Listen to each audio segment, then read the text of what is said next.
త్వరగా కొన్ని విలువైన సంగతులు విందాం. అపోస్తుల కార్యములు 11వ అధ్యాయం. అపోస్తుల కార్యములు 11వ అధ్యాయం 19వ వచనం నుండి ఎవరైనా చదవండి. స్తెఫను విషయంలో కలిగిన శ్రమను బట్టి చెదరిపోయిన వారు యూదులకు తప్ప మరి ఎవనికిని వాక్యము బోధింపక ఫెనేకే, కుప్రా, అంతియొకయ ప్రదేశముల వరకు సంచరించిరి. కుప్రీయులు కొందరును కురేనీయులు కొందరును వారిలో ఉండిరి.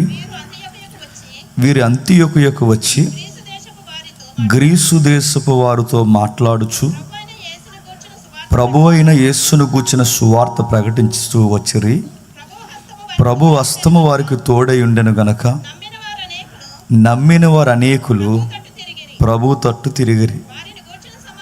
వారిని గూర్చిన సమాచారము యెరూషలేములో ఉన్న సంఘపు వారు విని బర్నబాను అంతియొకయ వరకు పంపిరి. అతడు వచ్చి దేవుని కృపను చూసి సంతోషించి ప్రభువును స్థిర హృదయముతో హత్తుకొనవలెనని అందరినీ హెచ్చరించెను. అతడు పరిశుద్ధాత్మతోను విశ్వాసముతోను నిండుకొనిన సత్పురుషుడు బహుజనులు ప్రభు పక్షమున చేరిరి.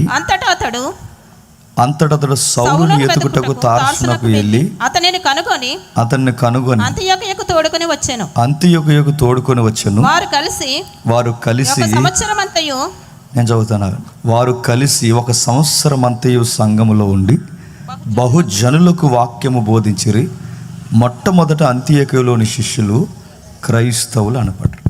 ఆగుతాం. అందరి దగ్గర బైబిల్ ఉందిగా. సుమారు పాటలు 25 ఇచ్చారంట. 25 పాటలు విన్నారు లేదో నాకు తెలియదు, కానీ వాక్యం మాత్రం బాగా వినండి. ఇటీవల కాలంలో ఎక్కువగా వాక్యానికి టైం తక్కువైపోయింది, ఆరాధనకి టైం ఎక్కువైపోయింది. ఆరాధన చేయవలసిన విధంగా చేయకపోతే ఆరాధన ఐడల్ వర్షిప్ అవుతుంది. ఐడల్ వర్షిప్ మీన్స్ విగ్రహారాధన అవుతుంది. కాబట్టి చెయ్యొద్దని నేను అనట్లేదు, పాడొద్దని నేను అనట్లేదు. ఆరాధనకు నేను వ్యతిరేకం కాదు, కానీ ఆరాధన ఒక సిస్టమేటిక్గా చేయాలి. చెల్లెలు బాగానే చేశారు, నేను అలాగే కామెంట్ చేయట్లేదు. ఒక సిస్టమేటిక్గా చేయాలి. ఈరోజు అది లేదు. కొన్ని పెద్ద పెద్ద మినిస్ట్రీస్ ఉన్నాయి, కొన్ని లక్షల రూపాయలు పోగేసి వాళ్ళకి ఏదికి లేస్తే వాళ్ళు వచ్చి చేసేది ఏంటి చెప్పిన వర్షిప్ చేసి వెళ్ళిపోతారు. మరి వాక్యం ఏదంటే వాక్యం జస్ట్ 10 minutes లేదా 15 minutes లేదా 20 minutes. మరి వాక్యం లేదు. వర్షిపులు చేస్తే చాలు, ఏదో ఎరగదీసామని ఫీల్ అయిపోతున్న వాళ్ళు ఎక్కువైపోయారు. అందుకే వర్షిప్ చేయడం అదుపు చేయకపోతే రాను రానది ఎక్కడికి వెళ్ళొద్దంటే, ఒక ఆయన ఇటీవల కాలంలో వచ్చి వర్షిప్లో బాగా ఇన్వాల్వ్ అయిపోవడం అంటే వాళ్ళు ఏమనుకుంటున్నారంటే ఎక్కువగా లాస్ట్లో మ్యూజిక్ పెంచడం అనుకుంటున్నారు.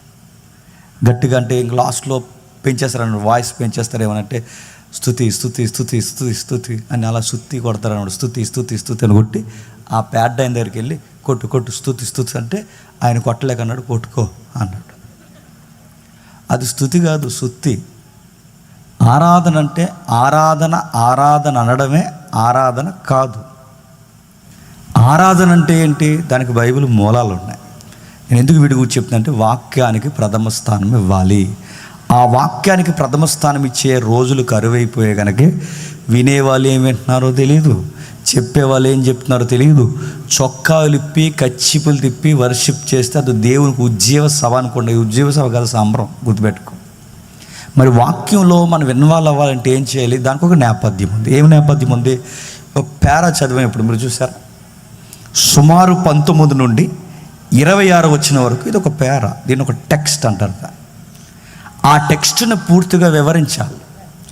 ఇక్కడ నుండి నేను లాంగ్ జంప్ చేయకూడదు, అక్కడ నుండి ఇక్కడికి లాంగ్ జంప్ చేయకూడదు. ఈ టెక్స్ట్ని అర్థం చేసుకోవడానికి సపోర్టెడ్ రిఫరెన్స్ తీసుకోవాలి. అంటే ఈ ఈ ఈ యొక్క పేర అర్థం చేసుకోవడానికి మిగిలిన రిఫరెన్స్ ఏం చెప్తున్నాయో వాటిని సపోర్ట్గా తీసుకోవాలి తప్ప ఈ రిఫరెన్స్ ఎందుకు ఎత్తానో నాకు తెలియక, ఈ రిఫరెన్స్ ఎందుకు అంటున్నారో మీకు తెలియక, ఆ రిఫరెన్స్ సడన్గా మళ్ళీ ఆ పిండి పిసుకు తొట్టియు బుడ్డులో నూనె అది ఎందుకు వచ్చిందో తెలియక, నీ గుడారంలోనికి ఏ తెగులు చేరదని చెప్పి అదొక రిఫరెన్స్ ఎందుకు వచ్చిందో తెలియక, ఆకాశవాకుని ఇప్పి ఇది ఎందుకు వచ్చిందో తెలియక, ఏం తెలియక చివరికి ఏం చేస్తామంటే ఆమేన్ అని ఆవిలించి వెళ్ళిపోతాం. ఇది కాదు వాక్యం అంటే, దాన్ని ఒక సిస్టమేటిక్గా నేర్చుకోవాలి. అందుకే ఏ రిలీజన్లో లేనిది మన క్రైస్తవ ఫెయిత్లో ఉన్నది ఏంటో తెలుసా? మీరు ఎక్కడికి పోండి, ఏ మతంలోకి పోండి, ఏ టెంపుల్కి పోండి, ఆ దేవుని గురించి నేర్చుకోవడానికి ఏమి ఉండదు. వాళ్ళు వెళతారు మనశ్శాంతికి, ఆ టెంపుల్లో కూర్చుంటారు, వారికి కలిగినది ఏదైనా ఇచ్చి కలువ మెతుకులు తిని అక్కడ ఏదైనా ఉంటే తినేసి వచ్చేస్తారు. కానీ ఈ దేవుని గురించి నేర్చుకోవాలి. అందుకే నేర్పించడానికి చెప్పే నా చేతుల్లో బైబిల్ పెట్టాడు, నేర్చుకోవడానికి వినే మీ చేతుల్లో బైబిల్ పెట్టాడు. ఎందుకు? చెప్పే నన్ను ఒళ్ళు దగ్గరెట్టుకుని చెప్పమని నాకు బైబిల్ ఇచ్చాడు, నీకు తోసింది అలా చెప్పకరా అని. వినే మిమ్మల్ని చెప్పండి, నన్ను ఒళ్ళు దగ్గరెట్టుకుని మిమ్మల్ని ఏమంటాడు? పెద్దేం కాదు, మిమ్మల్ని ఒళ్ళు దగ్గరెట్టుకుని గుర్తుపెట్టు.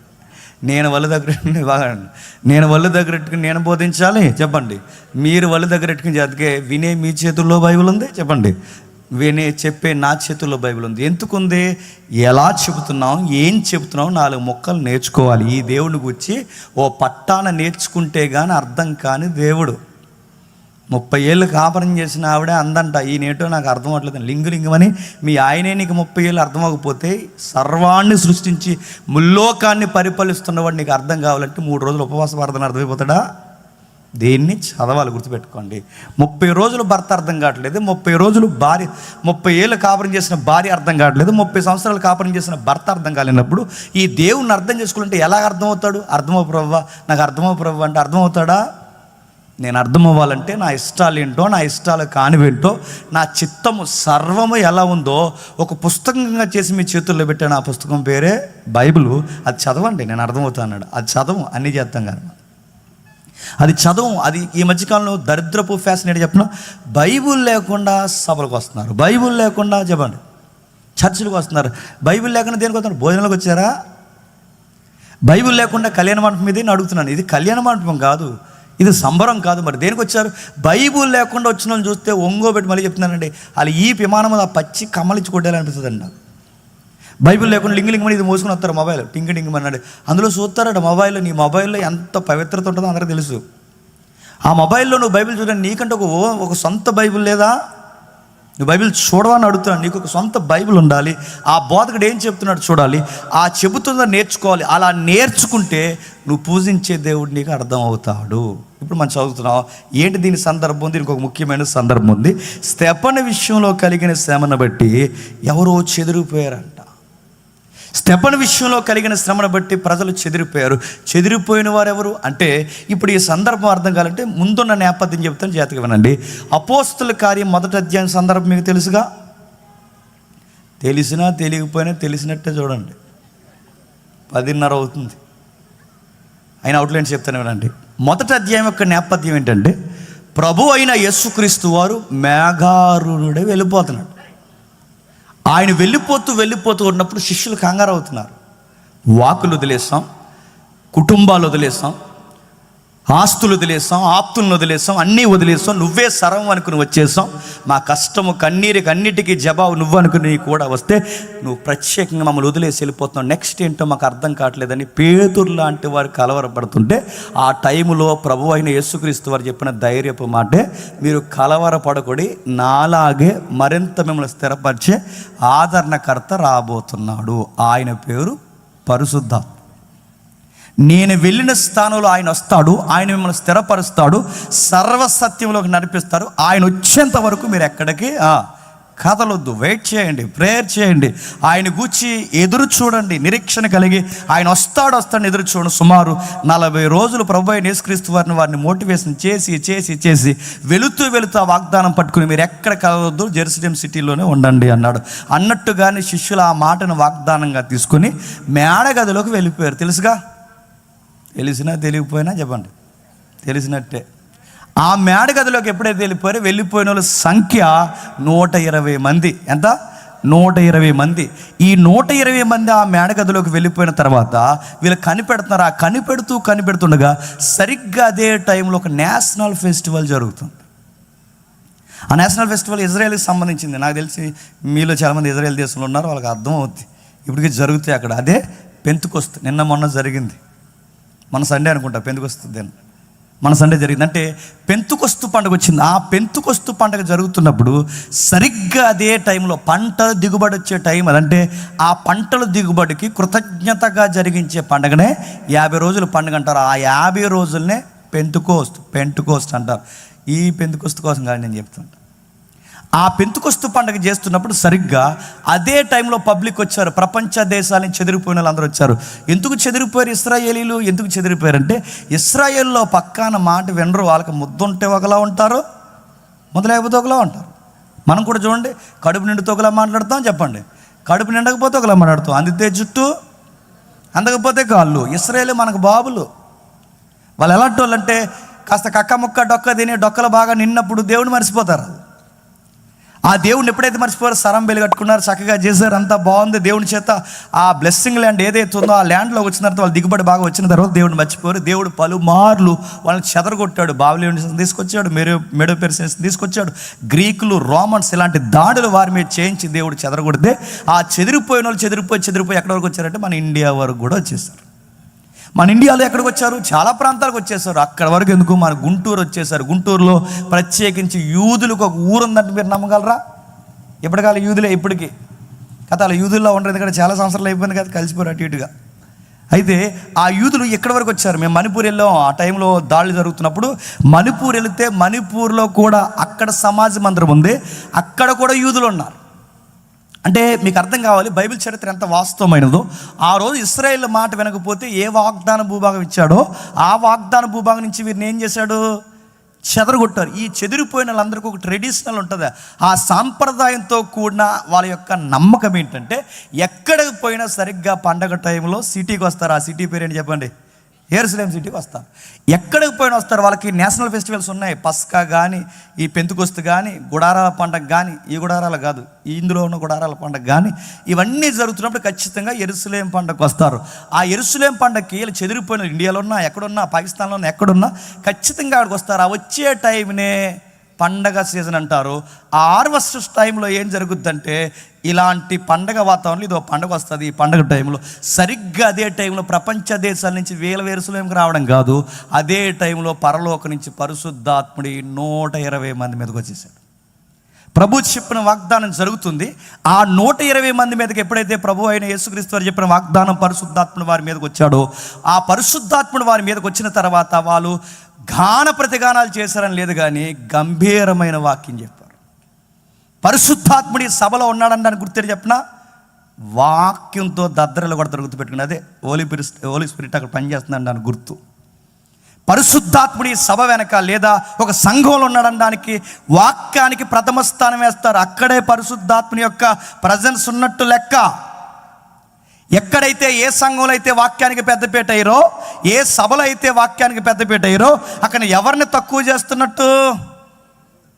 ఆయన ప్రజెన్స్ని వద్దంటున్నాం మనం.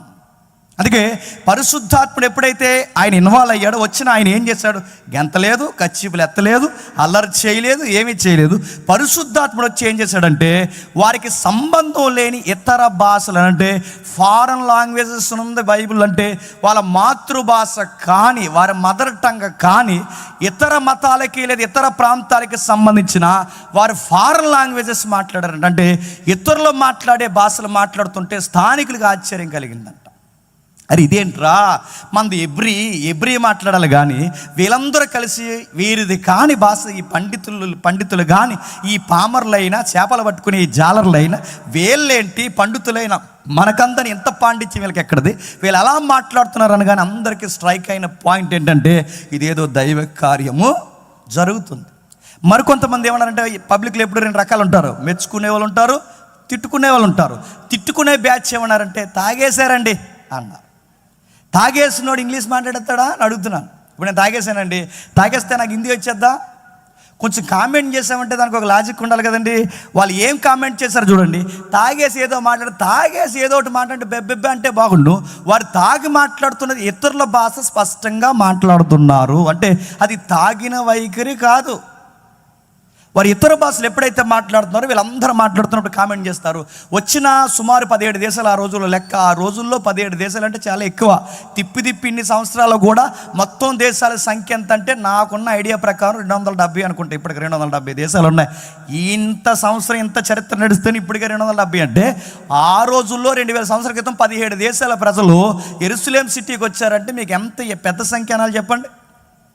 అంత సంఖ్య సుమారు ఆ రోజు లెక్కలేస్తే సుమారు 20 లక్షల నుంచి 25 లక్షల మంది వచ్చారని అంచనా ఆ ఫెస్టివల్కి. ఆ వచ్చిన వాళ్ళందరూ చూస్తున్న ఈ 120 మంది అన్య భాషలతో మాట్లాడుతున్నప్పుడు ఆశ్చర్య కలిగిన స్థానికులు ఉంటారుగా, వీళ్ళకి భాష అర్థం కాక ఏదో తాగేశారు అన్నారట. అప్పుడు ఒక ఆయన లేచాడు, ఆయన పేరు పేతురు గారు. ఆ పేతురు గారు ఎప్పుడైతే లేచాడు, ఆయన లేచి ఒకే ఒక్క ప్రసంగం చేశాడు. ఆ ఒక్క ప్రసంగం దెబ్బకి 3000 మంది మారు. జీవితంలో ఎప్పుడైనా ప్రసంగం చేయాలనిపిస్తుంది అంటే దెబ్బకి ఇంకా పరలోకం వెళ్ళిపోవాలనిపిస్తుంది. ఆ ప్రసంగం చేసింది ఆయన చేసిన ఒకే ఒక్క ప్రసంగానికి 3000 మంది. ఆ 3000 మంది ఎప్పుడైతే మారిపోయారో ఇప్పుడు మేడ మీద ఎంతమంది ఉన్నారు? 120 మంది. ఈ 3000 మంది 120 మంది 3120 మంది మొత్తం కలిపి వీళ్ళందరూ ఒక రిబ్బన్ కటింగ్ చేశారు. ఆ రిబ్బన్ కటింగ్ పేరే సంఘం. ఏంటది?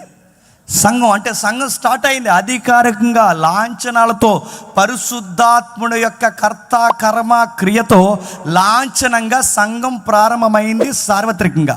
ఎప్పుడైతే సంఘం ప్రారంభమైందో ఆ సంఘంలోనికి 3120 మంది సంఖ్య అధికారికంగా రికార్డ్ చేయబడింది. ఎప్పుడైతే అధికారికంగా రికార్డ్ చేయబడిందో రికార్డ్ చేయబడిన సంఖ్య దినదినం అభివృద్ధి పొందేందుకు అపోస్తుల బోధ యందును, ప్రార్థన యందును, సహవాసం అందును ఎడతెగక సంఘం ఎప్పుడైతే అభివృద్ధి పొందుతుందో, ఈ సంఘం ఇలా అభివృద్ధి పొందుతూ ఉండగా మీరు గమనించండి, ఆ సంఘం అలా అభివృద్ధి పొందుతుండగా 6వ అధ్యాయంకి వచ్చేసరికి సంఖ్య పెరిగిపోయింది. సంఖ్య ఎప్పుడైతే పెరిగిపోయిందో తెలుగులో సామెత ఉంది, మంద ఎక్కువైతేనట చెప్పండి బాగా పాలసన అయిపోయింది. మంది ఎక్కువ. ఎప్పుడు చూడండి, సంఘంలో 4 ఉన్నప్పుడు గొడవలు ఉండవు, 40 మంది ఉన్నప్పుడు గొడవలు ఉండవు, 400 మంది అయినప్పుడే రగడ స్టార్ట్ అవుతుంది. 400 ఉన్నా పర్లేదు, 400 4000 అయినప్పుడే ప్రాబ్లం. మానసిక రోదన అన్నిటికన్నా అతిపెద్ద కష్టమైన పరిచర్య అని చెప్పి నన్ను అడిగితే, ఓ సంఘాన్ని నాయకుడి గురించి నడిపించిన అదొక మానసిక రోగం అండి. ఈడు ఎందుకు కోపం ఎత్తాడో తెలియదు, ఆడు ఎందుకు నవ్వుతాడో తెలియదు, ఈడు కొట్టుకుని నా మీద ఎందుకు కోపించారో నాకు అర్థమవుతుంది. వీళ్ళిద్దరు కలిసి ఈ సంఘాన్ని నన్ను ఎక్కిరించలే, మళ్ళీ పక్క సంఘానికి ఎందుకు వెళ్ళిపోతున్నారో నాకు అర్థమవుతుంది. అదో వేదన, అదొక రోదన, చెప్పుకోలేని బాధ. పొరపాటు నన్ను ఏమన్నామంటే రేపు నుంచి నా మీద ఆడు ఎన్ని రికార్డులు చెప్తాడో, ఇదొక బాధ నడుతున్నాయి. ఇదొక రకమైన మానసిక రుగ్మత ఉంటుంది సంఘంలో. ఎప్పుడు ఈ కల్ట్ ఉంటుందని గుర్తుపెట్టుకోండి. సంఘం అనే దాంట్లో అపోస్తులు కట్టిన దాంట్లో నేరో మైండ్స్ ఉన్నారు. పెద్దోళ్ళు కట్టిన దాంట్లో కూడా దిగువ స్థాయిలో ఆలోచించే పరిపక్వత లేని పనికిమాలిన వాళ్ళు ఎప్పుడూ ఉంటారు. అలాంటి పనికిమాలిన వాళ్ళు వచ్చి గొడవ పెట్టారట. ఎక్కడ గొడవ పెట్టారో, అక్కడో ఎక్కడో బయటో సెంటర్లోనే ఎక్కడో గొడవ పెట్టుకుంటే బాగున్నావు. ఆ గొడవ ఎక్కడ పెట్టుకోకుండా సరిగ్గా గొడవ ఎక్కడ వచ్చిందంటే చెప్పుకుంటే సిగ్గుసేటు. ఆ గొడవ ఎక్కడ వచ్చిందంటే భోజనాలు కూడా వస్తుంది. ఎక్కడ గొడవలు ఎక్కువ ఎక్కడ వచ్చేస్తాయి చెప్పండి? ఎందుకు వచ్చేస్తాయి చెప్పండి? ఆ వడ్డించే వాళ్ళకి తినం లేకపోతే వచ్చేస్తాయి. ఆ వడ్డించే వాళ్ళు ఏం చేస్తారు చెప్పండి? ఆడందరికీ వడ్డించడు, ఆడు దాచేస్తాడు. అది ప్రాబ్లం. ఆ వడ్డించే బ్యాచ్ అదో పిసిని కొట్టు పొల్లయ్య గారు అందరూ ఎక్కడి నుంచి వస్తారో నాకు తెలియదండి. వీళ్ళు వడ్డించరు, వీళ్ళు కర్రీ దాచేస్తారు, పెరుగు దాచేస్తారు. ఇంకా చెప్పండి, ఆ కోడికి లోపలు ఉంటాయి, అవన్నీ సెపరేట్ ఫ్రై చేస్తారు. దానికి మాస్ స్లాంగ్ ఉంది మన దాంట్లో, మన కోనసీమలో. ఆ మాస్ స్లాంగ్ చెప్పండి, సాల్తీలు ఫ్రై. ఆ ఫ్రై దాచేస్తారు వీళ్ళు. అరే బిర్యానీ దాచేస్తారు, ఇవన్నీ దాచేస్తారు అడుగుతున్నాను. ఇవి దాచేసి ఏం చేస్తారా ఈ నేరో మైండ్స్? వీళ్ళు ఏం చేస్తారు చెప్పినా, వీళ్ళకి భక్తి ఉండదు, ఆ భక్తి యొక్క శక్తి ఎరగరు, వీళ్ళకి సంఘం యొక్క బాధ్యత ఉండదు. ఇవి దాసి ఏం చేస్తారంటే ఆలోలు వస్తారు, ఆలోలు వాళ్ళకి ఎడతారంటే వీడు చుట్టం పట్టం ఎదురింటి పక్కింటోడు వీడి స్నేహితుడు ఎవడైతే ఉన్నాడో ఇవన్నీ వడ్డిస్తారు. అదే పేదలు, ఇబ్బంది కలిగిన వారు, విధవరాండ్లు ఎవరైతే ఉన్నారో గుప్పడి మెతుకులు పెట్టి అందరినీ సమానంగా చూడాలనుకున్న వారికి అందాల్సిన మెతుకు అందకుండా వీళ్ళు చేసే తప్పుడు పని ఏంటో తెలుసా? దాస్తారు. ఇప్పుడు గుర్తుపెట్టుకోండి, భోజనాల దగ్గర ఇలాంటి పక్షపాతం చూపిస్తే గొడవలు స్టార్ట్ అవుతాయి. అవ్వా పెళ్ళిళ్ళలో పెద్ద పెద్ద గొడవలు ఎక్కడవుతాయి చెప్పండి. సిగ్గుపడే విషయం చెప్పడం, ఒక పెద్ద ఆయన ఎంత మీసాలు వేసుకుని గవర్నమెంట్ ఎంప్లాయ్ అయినా, ఇంకే ఎంప్లాయ్ అయినా అడగండి, పెద్ద గవర్నమెంట్ ఎంప్లాయ్ ఆయన ఫంక్షన్కి రావడమే ఒక డిగ్నిటీ. అలాంటి డిగ్నిటీ ఉన్నవాడు తన డిగ్నిటీని కాపాడుకోవాలి కదండి. ఆయన గొడవ ఎక్కడ పెట్టాడు చెప్పిన, గోంగూర పచ్చడిగా పెట్టాడు. దేనికి కాజ్ ఏంటి, కారణం ఏంటి, గొడవ ఎందుకు, దేనివల్ల ఎఫెక్ట్ జరిగిందని అడిగితే గోంగూర పచ్చడి కోసం గొడవ జరిగిందట. ఆ గోంగూర పచ్చడి కోసం గొడవ జరిగితే ఇంకా మేము ఏమనలేదు, మొత్తం బకెట్ తెచ్చి ఆయన దగ్గర మొత్తం మీకే సరి తీసుకున్నాను. నీ యొక్క వయసు ఏంటి, నువ్వు మాట్లాడాల్సిన మాటలేంటి, నువ్వు ఎలాంటి విషయాలు నువ్వే డిస్టర్బెన్స్గా ఉంటే కార్యక్రమం జరుగుద్దా? పరిపక్వత లేని వారు సెల్ఫ్ ఎక్కువ కోరుకుంటారు. సెల్ఫ్ కోరుకున్న వారు ఈ స్వార్థపూరితమైన చర్యలు సంఘంలో సీలుకులు తెచ్చాయి. 6వ అధ్యాయంకి వచ్చేసరికి ఏమైంది? 6వ అధ్యాయంలో మీకు అర్థమవుతుందిగా నేను చెప్పింది? మీకు అర్థమైనా అర్థమైపోయినా అర్థమైనట్టే. నా ఇంకా సీరియస్గా చూడండి చెప్తాను. సరే, ఎప్పుడైతే 6వ అధ్యాయంకి వచ్చేసరికో ఈ వేల మంది సీలికలు వచ్చాయి. దేన్ని బట్టి ప్రాబ్లం వచ్చింది? 6వ అధ్యాయం మొదటి వచనం చదవండి ఒకసారి. 6వ అధ్యాయం మొదటి వచనం. ఆ దినములలో శిష్యులు అంటే క్రిస్టియన్స్ వాళ్ళ సంఖ్య విస్తరించుచున్నప్పుడు అనుదిన పరిచర్యలో తమలోని విధవరాండ్లను చిన్న చూపు చూసిరని ఎబ్రీల మీద గ్రీకు భాష మాట్లాడు యూదులు సనగసాగిరి.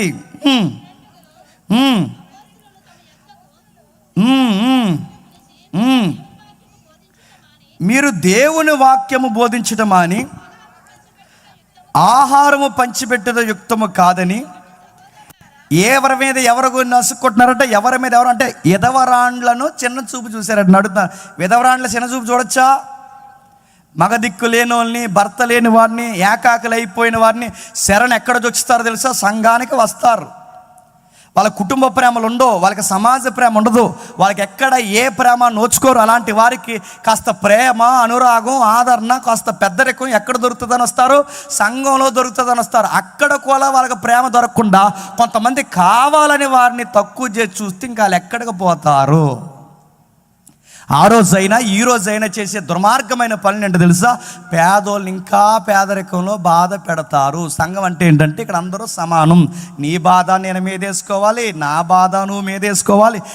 నీకు కష్టం వస్తే నాకు కష్టం వచ్చినట్టే, నాకు కష్టం వస్తే నీకు కష్టం వచ్చినట్టు. ఇందులో తారతమ్యం లేదు.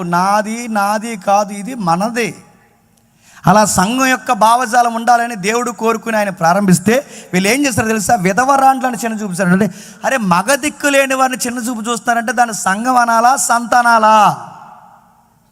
వాళ్ళకి కుటుంబం ప్రేమ లేదు, బయట ప్రేమ దొరకదు. ఇలాంటి టైంలో వారికి ఎక్కడ ప్రేమ దొరుకుతుందని వచ్చారు? క్రీస్తు ప్రేమ సంఘంలో దొరుకుతుందని వస్తే అక్కడ కూడా మీరు ప్రేమ చూపించకుండా పెద్ద కుటుంబాలు వారికి పేటేసి ఇలాంటి చిన్న కుటుంబం వారిని మీరు చిన్న చూపు చూస్తే వాళ్ళు ఏమైపోతారో? బాధపడతారు. గుసగుసలు ప్రారంభమయ్యే చినిగి గాలివానై ఆ గాలివాన అపోస్తుల చెవిలో పడింది. అయ్యా, పెద్ద ప్రాబ్లం వస్తుంది, సంఘం విడిపోయేలా ఉంది. ఎందుకు ఇలాంటి పెద్ద ప్రాబ్లమ్స్ వస్తున్నాయంటే మన వాళ్ళు భోజనాల దగ్గర కొంచెం తేడాగా ఉన్నారు.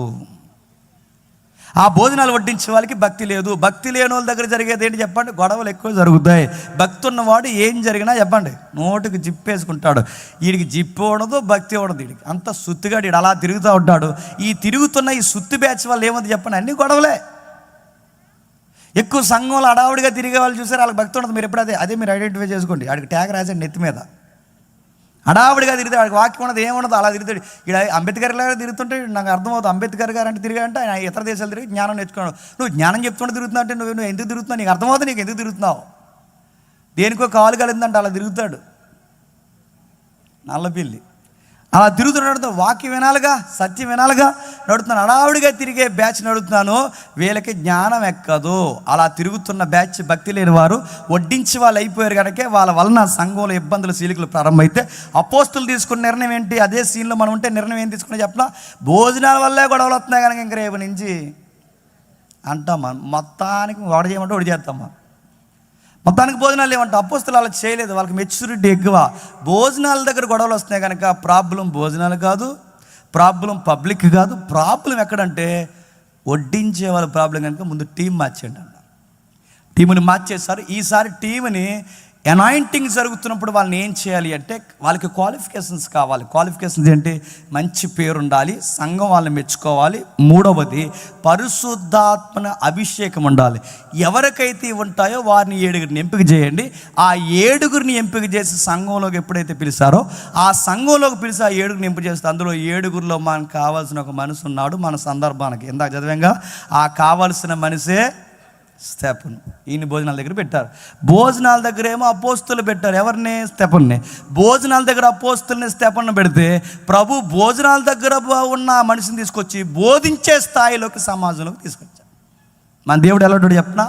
మన దగ్గర కసి, భక్తి, విశ్వాసము, ఆయన పట్ల స్థిర నిర్ణయం కలిగి నాగిటి మీద చెయ్యేసి ఎన్ని జరిగినా ఎనిదిరిగి చూడడానికి ఒక కసి మనలో ఉందనుకోండి, నువ్వు బరకాల మెడతడుతున్నా నిన్ను అక్కడ ఉంచడు, తీసుకొచ్చి నేను ఎక్కడ పెట్టాలో అక్కడ పెడతాడు. అంత గొప్ప దేవుడు మన దేవుడు.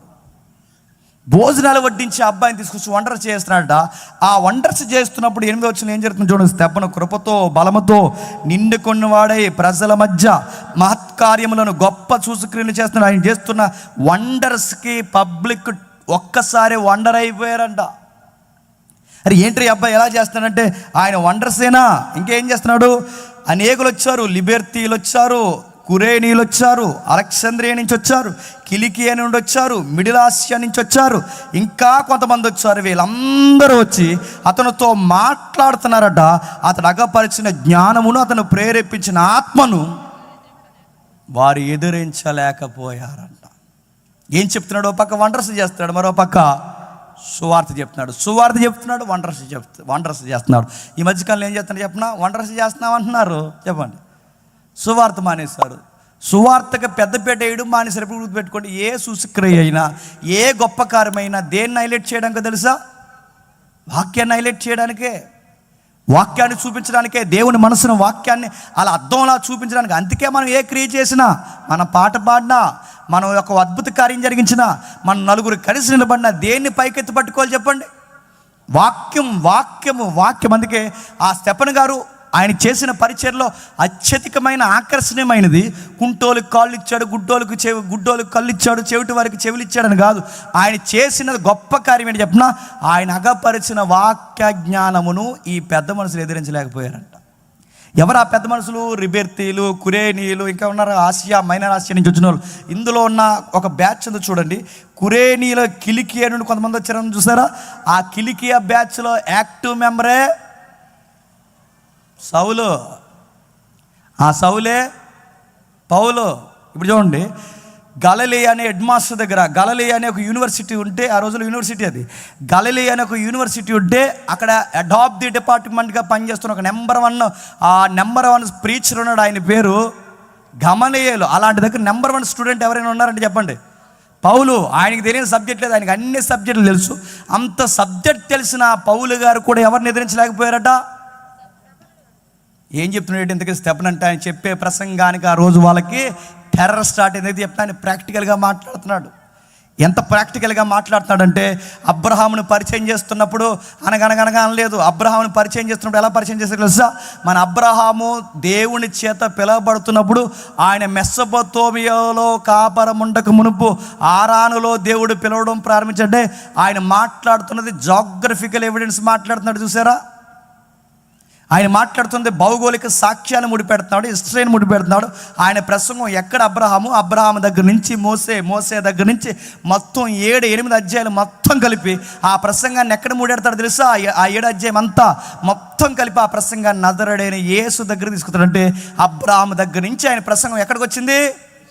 యేసుకు ఇంత లాంగ్ సబ్జెక్ట్ ఎప్పుడైతే చెప్పాడో అందరూ ముక్కు మీద నోటి మీద వేలేసుకుని ఈడేట్రా ఇంతలా చెప్తాడు, మనమే పాండిత్యం ఎరిగిన వారు అనుకున్నాం, మనకి తెలియని సంగతులు కూడా చెప్తున్నాడంటే ఈ విషయం మామూలు విషయం కాదు.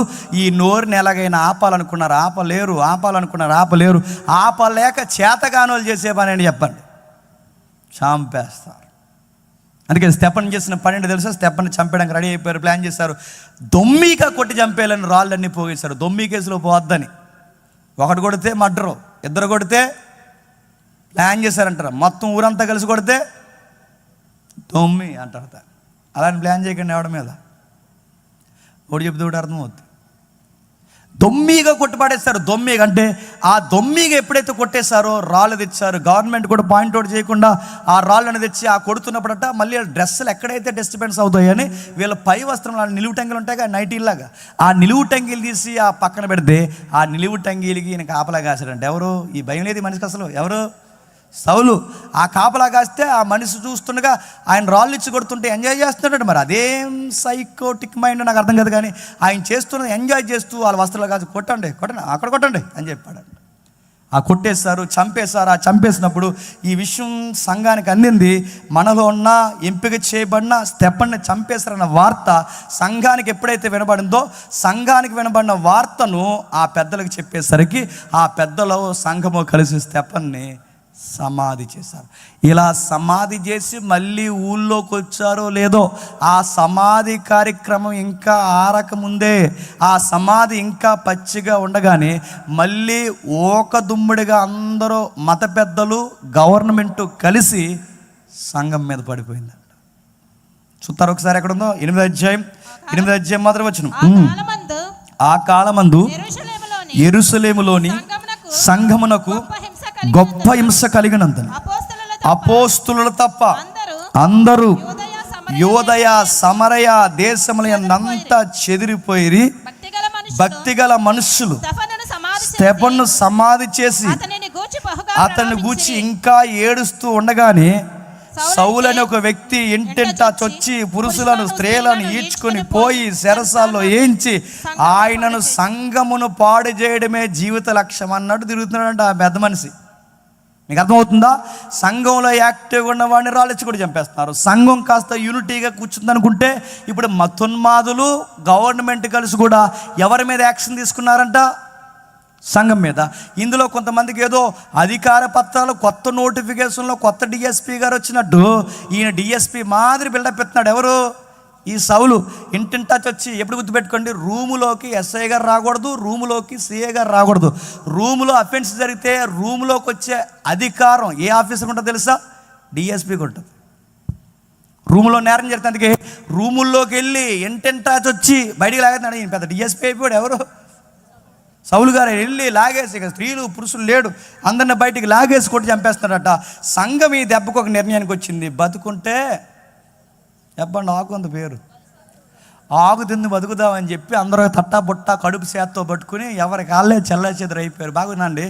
మాట వినలేనప్పుడు ఇశ్రాయేలుని చెదరగొట్టాడు. ఇప్పుడు మాట వినలేనందుకు సంఘాన్ని చెదరగొట్టాడు. ఎప్పుడైతే సంఘాన్ని, ఆ పాయింట్ మర్చిపోకూడదు, సన్నటి తీగ, అది చదివితేనే మనకు అర్థమవుద్ది. ఎప్పుడైతే సంఘం చెదిరిపోయిందో, చెదిరిపోయిన వాళ్ళకున్న మంచి లక్షణం ఏంటంటే వీళ్ళు ఎక్కడికి పోయినా ఇన్ని రోజులు నేర్చుకున్నారో అపోస్తుల బోధ, సహవాసం, రొట్టె విరుచుట, ప్రార్థన చేయుట, ఈ నేర్చుకున్నది వీళ్ళు ఎక్కడికి పోయినా ఏ పని చేసుకున్నా సాయంత్రం వచ్చే సమయానికి చిన్న గృహ కొడుకులు పెట్టుకునేవారట. అర్థమైనట్టే ఉందని నాకు అర్థమైంది. చిన్న గృహకుడు పెట్టుకున్నారు. ఈ గృహకుడుకులు రహస్యంగా పెట్టుకున్నారు. ఎందుకంటే పబ్లిక్లో పెడితే వీళ్ళు ఏం చేస్తున్నారు? మీదడిపోతున్నారు కదా వీళ్ళందరూ వచ్చి. అందుకే రహస్య కొడుకులు పెట్టుకున్నారట. స్టెఫెను విషయంలో ఇప్పుడు చదవండి 11:19 స్టెఫెను విషయంలో కలిగిన శ్రమను బట్టి చెదిరిపోయిన వారు, అటు స్టెఫెను ఇటు సంఘానికి కలిగిన శ్రమను బట్టి చెదిరిపోయిన వారు యూదులకు తప్ప మరి ఎవరికి నీ వాక్యము బోధింపక చిన్న చిన్న కూడికలు పెట్టుకోండి. బ్రదర్ మీకు పాత నిబంధన తెలుసా? మీరు జూయిస్ కదా, రండి చిన్న మీటింగ్ పెట్టుకుందాం అని చెప్పి అలా చిన్న చిన్న మీటింగ్ పెట్టుకుని చిన్న చిన్న గృహ కూడికలు పెట్టుకుంటున్నారట. ఈ పెట్టుకుంటున్నప్పుడు యూదులు పాత నిబంధన ఎదిగిన వారి ప్రార్థనలు పెట్టుకుంటుంటే ఆ ప్రార్థనలో ఎక్కువగా ఏం మాట్లాడుకుంటారంటే ఆ పాత నిబంధన రెఫరెన్స్ నుంచి ఒకరిని కోట్ చేస్తారు. ఆ పాత నిబంధన లేఖనాల నుంచి ఒకరిని చూపిస్తారు. ఏం చూపిస్తారు? ఆ పాత నిబంధన లేఖనాల నుంచి ఎవరిని చూపిస్తారంటే ప్రభు అయిన యేసుక్రీస్తు వారిని చూపించి మనం ఎదురు చూస్తున్న మెస్సయ్య ఎవరో కాదు, మనం ఎదురు చూస్తున్న క్రీస్తు ఎవరో కాదు, నజరేతులో పుట్టిన యేసే క్రీస్తు. ఇది కన్ఫర్మ్. ఇదిగో దీనికి లేఖనం సపోర్ట్ చేస్తుంది చూడండి. ఇదిగో మోసే చెప్పింది దీని కొరకే, యెషయా చెప్పింది దీని కొరకే, యెర్మియా చెప్పింది దీని కొరకే, ప్రవక్తలు చెప్పింది దీని కొరకే, సమూయేలు ఎదురు చూసింది దీని కొరకే, అబ్రహాం ఎదురు చూసింది దీని కొరకే అని ఇలా ప్రూవ్ చేస్తున్నప్పుడు పబ్లిక్లో విశ్వాసం పెరిగిందంట. ఇలా మాట్లాడుతుండగా ఈ చుట్టుపక్కల పనిలోకి వెళ్తారుగా, ఏదో ఒక చిన్న పనో పెద్ద పనో, ఇది ఏదో ప్రేయర్ జరుగుతుందంటే ఏంటని అలా మెల్లగా వచ్చి ఆడు కూర్చున్నప్పుడు ఆ మెల్లగా వచ్చి అలా వాక్యం వింటున్నప్పుడు వాళ్ళ మనసులు కూడా క్రీస్తు వైపు తిరుగుతున్నాయంట. ఇప్పటివరకు యూదులు ఉన్నారు. యూదులు ఇప్పుడు ఎవరు వస్తున్నారంటే ఫెనేకే, కుప్రా, అంతియొకియ ప్రదేశముల వరకు సంచరించి కుప్రేనీయులు కురేనీయులు కొందరును వారిలో ఉండి వీరి అంత్యొకయకు వచ్చి గ్రీసు దేశపు వారితో మాట్లాడుచు ప్రభు అయిన యేసుక్రీస్తుని గుర్చిన సువార్తను వారికి ప్రకటించరు. అంటే ఇప్పుడు ఎలా వాక్యం అందుతుంది చూడండి. అక్కడ చెదిరిపోయిన వారు కుదురుగా ఉండకుండా వాళ్ళు ఏం చేస్తున్నారంటే నేర్చుకున్న 4 ముక్కలు తన చుట్టూ ఉన్న వాళ్ళకి చెబుతున్నారు. పాస్టర్ గారు వారమంతా బైబిల్తో కుస్తీబడి శనివారం అంతా ఆయన ఫైట్ చేసి ఆ ప్రసంగాన్ని పులిపేట మీద బోధిస్తే ఆ అందుకున్న ప్రసంగాన్ని బయటికి పోయి చెప్పాల్సిన బాధ్యత ఎవరిది? చెప్పండి. మీరు సంతూరు మమ్మీలా చూడకండి, చెప్పండి, మీదే. ఇక్కడ వాక్యం చెప్తే ప్రసంగాన్ని బయటికి పోయి చెప్పాల్సిన బాధ్యత ఎవరిది? మీది. మీరు చెబుతారా? చెప్పరు. ఇక్కడికి వచ్చి ఏం చేస్తారు? ఫ్యాన్ ఎక్కడ ఉంది, బెంచ్ ఎక్కడ ఉంది, కుర్చీ ఎక్కడ ఉంది, గోడ ఎక్కడ ఉంది, ఇలాంటివన్నీ చూసి ఇక్కడ ముచ్చట్లు మాట్లాడుకుని చిన్నంచు ఎక్కడ కొన్నావు అని అడిగారట. ఆడు సెంటు ఎంత పడుతుంది అక్కడ, ఇలాంటి చెత్త ముచ్చట్లు అని. మరి వాక్యం ఆడు చెప్తుంటే బయటికి వెళ్ళి ఏం చెప్పరు. ఇక్కడికి వచ్చి మాట్లాడుకునేది ఇదే రాజకీయం మాట్లాడుకుంటారు, బయటికి వెళ్ళి కూడా అదే రాజకీయం. అందుకే సంఘాలు ఎందుకు విస్తరించట్లేదు చెప్పినా, పులిపేట మీద చెప్పిన వాక్యము పులిపేట ముందే వదిలేసి వెళ్ళిపోతుంది సంఘం. కానీ ఆ రోజు సంఘం అలా చేయలేదు. కష్టమో నష్టమో వాళ్ళకి ఎంత భయం వేసినా పట్టు చేతితో పట్టుకుని పోయినా వాళ్ళు బయటికి పోయి వాళ్ళు చేస్తున్న పని ఏంటో తెలుసా? వాక్యం, విన్న వాక్యాన్ని అందరికీ చెప్పండి చెబుతున్నారు. విన్న వాక్యాన్ని అందరికీ ఎప్పుడైతే చెబుతున్నారో వీళ్ళ వాక్యాన్ని ఇలా చెబుతూ ఉండగా ఇరుగు పొరుగు వారు కూర్చుంటున్నారు, వింటున్నారు. ఇలా చెబుతూ ఉండగా ప్రభు హస్తం వారికి తోడై ఉండను కనుక నమ్మిన వారు అనేకులు. 2 ముగ్గురు అయ్యారు, 3 నలుగురు అయ్యారు, 4 5 అయ్యారు. 1 by 1 పెరుగుతున్నారు. 10 20 30 40 50 60 100 మంది పెరిగిపోయారు. సడన్గా చిన్న కూటమిగా మారిన ఈ చిన్న గుంపు ఒక పెద్ద గుంపుగా మారిపోయిందంట. ఈ వార్త అపోస్తులకి వినబడింది. అక్కడ ఉన్నారుగా వాళ్ళ 12 మంది అక్కడ ఉన్నారు, మిగిలిన వాళ్ళు చెదిరిపోయారు. కానీ వాళ్ళు ఎక్కడున్నారు? యెరూషలేములో ఉన్నారు. ఆ 12 మందికి ఎప్పుడైతే వినబడిందో, అయ్యా అక్కడ పెద్ద గుంపు కూడుకుంటున్నారు, వారిని కూర్చున్న వార్త మీకు చెబుతున్నాము. సంఘము చాలా విస్తరించింది. అంతియొకయలో పెద్ద గుంపు ప్రార్థన కూర్చుంటున్నారు. అయితే ఒక ప్రాబ్లం ఉంది, అక్కడ కాపరి గారు లేరు. అక్కడ అందరూ కాపర్లే. అక్కడ కాపర్ లేడు సార్. మరి ఏం చేస్తారంటే అందరూ గుంపుగా కూర్చుంటారు, 4 మాటలు మాట్లాడుకుంటున్నారు, వాళ్ళకి తెలిసిన పరిధిలో నడుచుకుంటారు. అయితే నాయకుడు లేని సంఘం తండ్రి లేని కుటుంబంతో సమానం. నాయకుడు లేని సంఘం ఎలా ఉంటుందో, తండ్రి లేని కుటుంబం ఎలా ఉంటుందో, నాయకుడు లేని సంఘం కూడా అలాగే ఉంటుంది. అందుకే మీరు చూడండి, తండ్రి ఉన్న పిల్లలు ఒకలా పెరుగుతారు, తల్లి ఉన్న పిల్లలు ఒకలా పెరుగుతారు. మీకు అదే గుర్తు. తల్లి తండ్రి నీడన పెరిగిన పిల్లలు ఒకలా పెరుగుతారు. ఇద్దరిలో ఎవరు లేకపోయినా ఆ పిల్లల ఎదుగుదల చాలా తేడాగా ఉంటుంది. మీకు అదే గుర్తు. మీరు చూడండి ఎక్కడైనా. అందుకే ఆ కాపర్ లేడు. ఎప్పుడైతే ఆ కాపర్ లేడో, తండ్రి లేని సంఘం లాగా సంఘాన్ని ఉంటే అపోస్తులు చెప్పారు, అయ్యా ఇలా ఉంది ప్రాబ్లం అంటే అప్పుడు వాళ్ళు నిర్ణయించుకున్నారట, ఎవరిని పంపుదాం? యోహాన్నా వద్దు, స్తంభంలా ఉండాలి. ఎందుకంటే ఇప్పుడు ఎంత ప్రాబ్లం వచ్చినప్పుడు చాలామంది సంఘం ఈ యెరూషలేమును వదిలి వెళ్ళిపోయారు. ఇప్పుడు 12 మంది కూడా కదిలితే ఇంకా మొత్తానికి సంఘం ఏమవుద్ది చెప్పండి? అక్కడ మూసేస్తారు, సెటర్ వేసేస్తారు. అందుకే సావో రేవో చచ్చిపోని ఇక్కడ చచ్చిపోతాం తప్ప ఇక్కడి నుంచి కదలకూడదని నిర్ణయించుకున్నారు. కనుకే 12 మంది అక్కడ ఉండిపోయారు. అప్పుడు వాళ్ళు నిర్ణయం తీసుకుని ఎవరిని పంపుదాం? మనం 12 మందిలో ఎవరు వద్దు, కానీ ఎవరిని పంపుదాం అంటే మనలాగే ఆవేశము, మనలాగే ఆత్మ తీవ్రత, మనలాగే భారము, మనలాగే దాతృత్వము, మనలాగే దేవుడు క్రీస్తు అంటే పిచ్చున్న మనిషి ఎవడున్నాడు, ఒక్కడిని కూడా పోగొట్టుకోకుండా అందరినీ సంపాదించుకునే, అందరి బాధలు నా బాధలు అనుకునే మంచి మనసు ఉన్నవాడు ఎక్కడున్నాడని అలా ఎతికి చూసినప్పుడు బర్నబా అనే వ్యక్తి కనబడ్డాడు. ఎవరట? బర్నబా. ఎవరి బర్నబా? భూస్వామి. ఎవరా బర్నబా? అప్పటికే ఎకరాలు రాసిచ్చాడు. ఎవరికి? సంఘానికి. అంత ఎకరాలు రాసిచ్చినా ఇంక రేపు నుంచి నేను ప్రార్థనకు రాను కానీ నా కోసం ప్రార్థన చేయండి అనలేదు ఆయన. మనం సంఘానికి ఏమైనా ఇస్తే 70 సార్లు చెప్పాలి. చెప్పకపోతే ఇంక వచ్చే సంవత్సరం ఇంకేమో. మనం ఫ్యాన్ ఇస్తే ఫ్యాన్ మీద రెక్కల మీద మన పేరు ఉండాలి. మైక్ ఇస్తే మైక్ మీద మన పేరు ఉండాలి. లేదా మైక్ ఎలా పనిచేస్తుంది నేను చూస్తూ ఉంటాం. బర్నబా అంతిచ్చినా గుర్తుపెట్టుకోండి, బర్నబా అంతిచ్చినా ఎక్కడ ఫేమ్ నేమ్ కోరుకోడు. ఆయనకి వాక్యం కావాలి. వాక్యం కొరకు ఆ భూమిని ఇచ్చాడు. ఆ భూమిని ఎప్పుడైతే ఇచ్చాడో ఆయన దాతృత్వం తెలుసు, ఆయన మనసు ఏంటో తెలుసా? అందరినీ ఆదరిస్తాడు. అందుకే ఆయన పరిశుద్ధాత్ముడి చేత ఆయనకి పెట్టబడిన పేరేంటో తెలుసా? ఆదరణ పుత్రుడు. ఎవరు? ఈ పదం ఎవరికి చెప్పినా ఆదరణకర్త అనే పదం ఎవరిది? పరిశుద్ధాత్ముడిది. ఆదరణకర్త అనే పదం పరిశుద్ధాత్ముడిది అయితే అదే పదం పొందుకున్నవాడు ఎవరు చెప్పండి? చిన్నోడు అంటారా, గొప్పోడు అంటారా చెప్పండి? చాలా గొప్పోడు. అందరి బాధలు నా బాధలు అనుకుంటాడు, అన్నీ మీదేసుకుంటాడు, అందరినీ సంపాదించుకుంటాడు. కొన్నిసార్లు ఇతనికి ఈ పిచ్చి ఏంటి అని చెప్పి అందరి చేత తిట్లు కూడా తింటాడు, కొంతమందిని దూరం చేసుకుంటాడు. అలాంటి మంచి మనసున్న వ్యక్తి చెప్పండి బర్నబా. అందుకే మీరు చూడండి, బర్నబా గారికి పౌలు గారికి గొడవ వచ్చింది కదా. ఎవరి విషయంలో? ఆ కుర్రోడు ఎవరు? మార్కు సువార్త రాశాడు కదా, మార్కు సువార్త. ఆ మార్కు సువార్త రాసిన కుర్రోడు వల్లే ఈ పెద్ద బర్నబా గారికి పౌలు గారికి గొడవ వస్తుంది. పౌలు గారు ఎలా అంటాడంటే మళ్ళా అంటాడు. ఆయన ఏమంటాడంటే, మధ్యలో వర్క్ మానేసి ఇంటికి పోయి మళ్ళీ పరిచర్యకు వస్తాను ఇలా అంటాడు. అటు ఇటు తిరిగేవాడు. నాకు వద్దంటాడు. ఈ మనిషికి ముక్కు మీద కోపం ఎక్కువ. ఎవరికి? పౌలు గారికి. వద్దంటే వద్దు, అడగడానికి వీల్లేదు.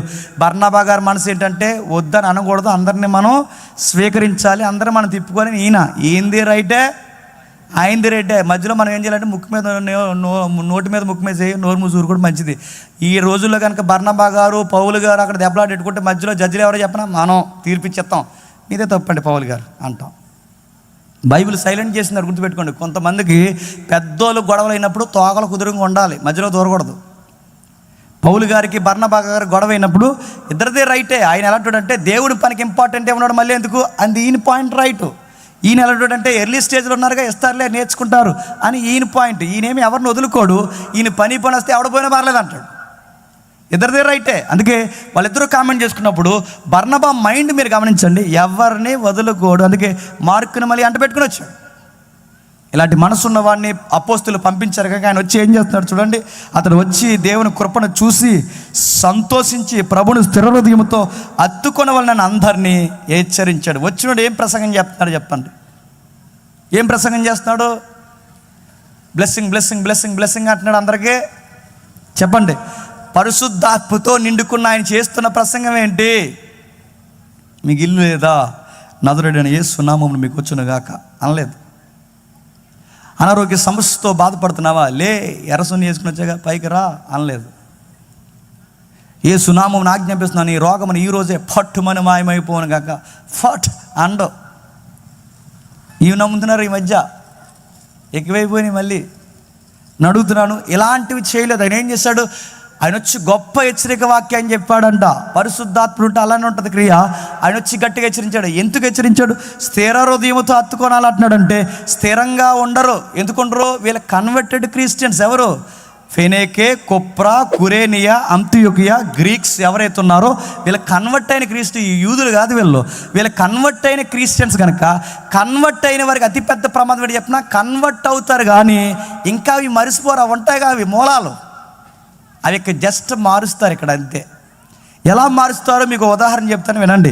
ఎలా మారుస్తారంటే, వాళ్ళ బయటోళ్ళు కొత్త ఇల్లు ఓపెన్ చేసుకున్నారు అనుకోండి. బయట వారు కొత్తగా హౌస్ ఓపెన్ చేసుకున్నప్పుడు వాళ్ళ హౌస్లో అంతా మంచిగా జరగాలని ఆ రిబ్బన్ కటింగ్కి దాన్ని తీసుకొస్తారు. ఆవుని దాన్ని తీసుకొస్తారు లోపలికి. దాన్ని అలా తీసుకొచ్చి అక్కడో రౌండ్, అక్కడో రౌండ్, అక్కడ రౌండ్ రౌండ్ రౌండ్ అవన్నీ వేస్తే అంత మంచి జరుగుద్ది. అది వాళ్ళ నమ్మకం, వాళ్ళ ఫిలాసఫీ, అది వాళ్ళ నమ్మకం. కానీ ఇందులోకి మారిన వాళ్ళు కొంతమంది ఏం చేస్తున్నారంటే, వాళ్ళందరూ కొత్త ఇంట్లోకి తీసుకొచ్చి ఆవుని తిప్పారు. మనోళ్ళందరూ కొత్త ఇంట్లో ఎవరిని తిప్పుతున్నారు చెప్పండి? ఎవరు చెప్పారు? పాస్టర్ గారిని తిప్పుతున్నారు. ఆవు ప్లేస్లో ఎవరిని నెట్టారు చెప్పండి? Same philosophy. అక్కడేమో ఆవుని తిప్పుతారు. చెప్పండి, ఎక్కడిది కాపీ? అది వాళ్ళ నమ్మకం, వదిలేయండి. మనోళ్ళు ఇలాంటివి చేస్తారా చేయరా? ఇక్కడ నిలబెట్టి అందరు మొలలు మెడలు చెక్ చేస్తే చాలామందికి లైసెన్సులు ఉంటాయి. లైసెన్సులు తాయితులు ఉంటారే. మీరు ప్రేయర్స్కి వెళ్తారు, మీరు చర్చికి వెళ్తారు, మీరు క్రీస్తుని నమ్ముతారు, ఇంకేలాంటివి నమ్ముతారంటే నమ్ముతారు. మళ్ళీ దరిద్రపు స్లోగన్ ఏంటి చెప్పినా, దేవుడికి పెట్టాలి, దయ్య నీ బొంద పెట్టాలి. ముందు నేను పెట్టాలి, నేను ఎలాంటి అని చెప్తున్నాను. దేవుడు పెట్టాలి, దయ్యాన్ని పెట్టండి. అందుకు చూడండి, పాస్టర్ గారితో ప్రార్థన ఏం చేస్తారట? బేబనాయంతో ముహూర్తం పెట్టించేస్తారు. ఎవర్రా బాబు మీరు? పాస్టర్ గారితో ప్రార్థన చేయించి బేబనాయంతో ముహూర్తం పెట్టా. ఆ మధ్యకాలం అయినా సంఘ పెద్ద పాస్టర్ గారు కలిసి చర్చి కడుతున్నారంట. చర్చి ఎలా కట్టాలో బేబనాయం దగ్గరికి వెళ్ళారంట. బాధాకరమైన విషయం ఏంటి చెప్పినా, మా ఊర్లో భోగమంట ప్రార్థన చేసి వేశారు. ఏటని అడగండి. ఇంకా ఇలాంటివన్నీ జరగకుండా ఉండాలంటే బర్నబా ఆ రోజు ఏం చేసి చెప్పండి? స్థిర హృదయంతో ఉండాలని అందరినీ గట్టిగా ఉంటే ఇటు ఉండండి, లేదా అటు పండి. అటో కడుగు ఇటో కడిగేసినట్టు తాట తీస్తాడు దేవుడు ఏమనుకుంటారు. పూర్తిగా దేవుడు నమ్మండి, లేదా పూర్తిగా నమ్మకాలు నమ్మండి. వాస్తు గీస్తు అది ఇది మంచి చెడు సమయాలు శకనాలు ఇవన్నీ చూడటం మానేయండి. ఈ దేవుడిని నమ్మారు, ఈ దేవుడిని ఉండండి. ఈయన సార్వత్రిక దేవుడు అని చెప్పి అందరి దేవుళ్ళలో కలిపేయకండి. ఉంటే ఈ దేవుడు, పోతే అటుపండి. గట్టిగా హెచ్చరించాడు. చాలామంది ఏమన్నారంటే అలా డైరెక్ట్గా చెప్పేస్తే రేపటి నుంచి రారండి అంటారు. కొంతమంది నాకు ఏదికి ఎక్కే ముందు సలహాలు ఇస్తారనమాట. మరి హార్డ్గా చెప్పేకండి అంటారు. హార్డ్గా చెప్పకపోతే మనకు చెప్పినట్టు ఉండదు. అదో ఆత్మ ప్రేరేపణ, అదో వరం. కొంతమంది అంటారు మరి అంత డైరెక్ట్గా డెలిబరేట్గా మాట్లాడేస్తే సంఘం తగ్గిపోతారంటే, ఇక్కడ చూడండి, స్థిర హృదయంతో హత్తుకున్న వాళ్ళని అందరిని హెచ్చరిస్తే ఆయన వచ్చాక సంఘం పెరిగిందా తగ్గిందా? కింద చూడండి. అతడు పరిశుద్ధాత్మతో విశ్వాసంతో నిండుకున్న సత్పురుషుడు, బహుజనులు ప్రభు పక్షమున చేరారు. ఇప్పుడు ఆయన వచ్చి ఇంత గొప్ప ప్రసంగం చెప్పాక పబ్లిక్ పెరిగారా తగ్గారా? మన తింగరతనం ఏంటి చెప్పినా, హెచ్చరిస్తే మానేస్తారనుకుంటున్నాం. మానరు, చెప్పండి. పెరుగుతారు, ఖచ్చితంగా ఉంటారండి. అక్కడ గట్టిగా వాక్యం చెప్తారండి. అక్కడ స్థిర హృదయంతో దేవుని పట్టుకుంటారని ఖచ్చితమైన ఈ రుజువులు ఎప్పుడైతే ఇస్తామో సంఘం పెరుగుద్ది. ఏమి అనకుండా నువ్వు ఎక్కడికి పోయినా పర్లేదు, నువ్వు ఎలాగున్నా పర్లేదు, మరి మర్చిపోకు అనకూడదు. గుర్తుపెట్టుకోండి, చెప్పాలి. నీ కానుక ఎవరికి కావాలి, ముందు నువ్వు కావాలని చెప్పాలి. ఓ దొంగతనానికి వెళ్తూ అన్నాడట, పాస్టర్ గారు ప్రార్థన చేయండి, మరి దొంగతనానికి వెళ్తున్నాను, జాక్ పాట్ తగలాలని ప్రార్థన చేయండి అన్నాడు. జాక్ పాట్ తగలాలని ప్రార్థన చేయాలంటే పాస్టర్ గారు ప్రార్థన చేసి, ప్రభువా ఈ కుమారుడికి జాక్ పాట్ తగిలేలాగా దీవించి ప్రభు అన్నాడట. ఆ ప్రార్థన అయిపోయి కుమారుడు తనట 10వ వంతు మర్చిపోకే అన్నాడంట. లేవు ఇలాంటివి సంఘాలు. అందుకే చూడండి, హెచ్చరించాలి, గట్టిగా చెప్పాలి. ఆయన చెప్తున్నప్పుడు ఈయన వచ్చిన తర్వాత సంఘం ఇంకా పెరిగిపోయాట. గొప్ప నాయకుడికి ఉన్న లక్షణం ఏంటి చెప్పిన? గొప్ప నాయకుడికి ఎవరికైనా ఏదన్నా మనం అప్పగిస్తే పబ్లిక్ పెరగాలి, తగ్గిపోకూడదు. వాడు వచ్చాక పెరగకుండా తగ్గుతానంటే వాడు అన్ఫిట్. గుర్తుపెట్టుకోండి. చాలామందికి ఏదైనా బాధ్యత అప్పగిస్తే ఈ కుమారపురుల దగ్గర అందరిని చెడగొడతాడు. ఎవరికైనా బాధ్యత ఇస్తే పెరగాలి, నిన్ను బట్టి జనం పెరగాలి. కానీ నిన్ను బట్టి తగ్గుతున్నారంటే నీలో ఏదో చెప్పండి నాయకత్వ లక్షణాలు తేడాగా ఉన్నాయి. అందుకే ఆయన వచ్చిన తర్వాత సంఘం పెరిగిపోయారట. ఇంకా పెరిగారు. అప్పుడు బర్నబా గారికి అనిపించిందంట, ఇప్పుడు మేధావులు గ్రీకులు ఉన్నారు. గ్రీకులు అంటే చిన్నోళ్ళ, అరిస్టాటిల్ కానీ, ప్లేటో కానీ, సోక్రటిస్ కానీ, ఈ గొప్ప టాల్మీ కానీ, ఇలాంటి వాళ్ళు అందరూ పుట్టింది ఎక్కడ చెప్పండి? ఆ గ్రీకులే. ఆ మేధావులు ఆ రోజుల్లోనే అణువుల కొరకు మాట్లాడారు, ఆ రోజుల్లోనే కాస్మాలజీ మాట్లాడారు, ఆ రోజుల్లోనే గొప్ప సైన్స్ మాట్లాడారు. అలాంటి మేధావులకి సువార్త చెప్పాలి అంటే బర్నబా గారికి ఒక విషయం స్ట్రైక్ అయిందంటే, ఇలాంటి మేధావులకు చెప్పాలంటే నేనుంటే సరిపోదు, ఇప్పుడు ఈ ప్లేస్లో సరైనడు ఒకడు ఉండాలి. ఆ సరైనడు పేరు చెప్పండి పౌలు. నేను కాదు ఇప్పుడు చెప్పాల్సింది, పబ్లిక్ ఇంకా వాక్యాన్ని పట్టుకోవాలంటే ఆ మనిషి ఉండాలి. ఆ మనిషి చెబితే బాగుంటుందని సమయాన్ని ఎవరి చేతుల్లో పెట్టాడంట? పౌలు ఎత్తుక్కుంటూ వెళ్ళి, క్షమించండి, బర్నబా ఎత్తుక్కుంటూ వెళ్ళి పౌలు గారిని తోడుకుని వచ్చి, సౌలా సహోదరుడా, ఓ గొప్ప యజ్ఞం జరగబోతుంది అన్యుల ప్రాంతంలో, రా, మనం అందరం కలిసి సువార్తలో ఇంకా సంఘాన్ని స్థిరపరుద్దాం రా అని బర్నబా పౌలు గారిని బలవంతంగా తీసుకొచ్చాడట. ఎందుకు బలవంతంగా తీసుకొచ్చాడు? అప్పటికి సంఘము పౌలు గారిని నమ్మట్లేదు. ఎందుకంటే ఆ బావుగారు చేసిన కార్యక్రమాలు మామూలు కార్యక్రమాలా? ఆయన లాగేశాడు, ఆయన కొట్టాడు, ఆయన చంపాడు. ఇప్పుడు సడన్గా నాకు ప్రభు మార్గం మధ్యలో కనపడ్డా నేను మారిపోయినట్టు నమ్ముతారా? ఏం స్కెచ్ చేసుకొచ్చాడో? ఇలా డౌట్స్ అన్నీ ఉన్నాయి. చూస్తున్నారు కానీ డౌట్. ఇలాంటి ఆయన ఇప్పుడు మారాడు అనగానే ఎక్కడో డౌట్. అందుకే ఆయనకి బహుశా ఆ ప్రేమ దొరకలేదేమో, నమ్మలేదేమో. సొంతూరికి మళ్ళీ తార్సుకు వెళ్ళిపోతే ఆ తార్సుకు వెళ్ళి మరీ ఎత్తుక్కుని తీసుకొచ్చిన వ్యక్తి ఎవరు చెప్పండి? బర్నబాకుండే గొప్ప క్వాలిటీస్ అని చెప్పిన, ఎవరు వెళ్ళిపోయినా మళ్ళీ తీసుకొస్తాడు. బర్నబా మనలాగా కాదు. ఇల్లాడు ఎత్తుక్కుంటూ తీసుకొచ్చాడు. బ్రదర్, మీకు విషయం చెప్పాలి, మీరైతే కరెక్ట్గా ఈ ప్రసంగం చెప్తారు. ఎందుకంటే పబ్లిక్ పెరిగారు, విద్య నెరిగిన జ్ఞానులు ఎక్కువ మంది ఉన్నారు, మీరు రండి, వీళ్ళకి వాక్యం చెప్తే కానీ రండి అని ఎప్పుడైతే తీసుకొచ్చాడో, ఆ తీసుకొచ్చిన తర్వాత ఆయన చెబుతున్న వాక్యానికి పబ్లిక్ ఇంకా పెరిగిపోయారట. ఈయన ఇద్దరు మేధావులు కలిసి ఏడాది వాక్యాన్ని ప్రకటిస్తే బహుజనులకు వాక్యం బోధించిన తర్వాత మొట్టమొదటి అంత్యోక్యలోని శిష్యులు క్రైస్తవులు అనబడ్డారట. ఇప్పుడు బాగానండి, ఫస్ట్ టైం హిస్టరీలో క్రిస్టియన్స్ అనే సౌండ్ ఎక్కడొచ్చింది తెలుసా? అంత్యోక్యలో వచ్చింది. ఆ రివైవల్కి కారణం ఎవరు తెలుసా? కూలీనాలి చేసుకొని చిన్న చిన్న కూడుకులు పెట్టుకునే సంఘాన్ని కట్టారే, ఆ సామాన్యులే దానికి ఆరిజిన్ అయిపోయారంట. వాళ్ళే మూలమైపోయారు. ఆ మూలమైన వారి మీద ఈ పెద్దోళ్ళు ఇరువురు వచ్చి వాళ్ళు బోధించిన తర్వాత ఫస్ట్ టైం ఒక సౌండ్ వచ్చింది, క్రిస్టియన్స్.